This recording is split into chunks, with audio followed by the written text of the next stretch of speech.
Պարոն Փաշինյան, արտգործնախարարը ինչ նկատի ուներ, երբ ասում էր Թուրքիան բացում է։ Նկատի ուներ, որ մենք հիմա մինչև հիմա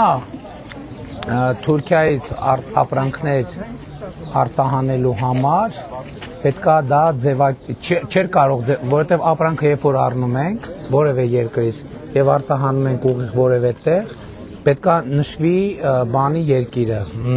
հասցեատեր առաքման երկիրը։ Նախկինում օրենսդրությամբ իրանց կարգավորումներով Հայաստանը երկրների ցանկում չկար եւ ձևակերպվում էր երրորդ երկիր նոր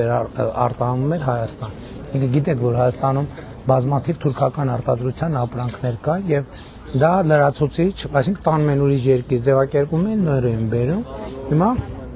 իրանք ձևակերպում են, որ ցանկում ուղիղ կարողանան ոչ թե ուղիղ ֆիզիկապես, այլ որպես բանի երկիր, առաքման երկիր Հայաստանը նշվի, այդ նկատի ուներ։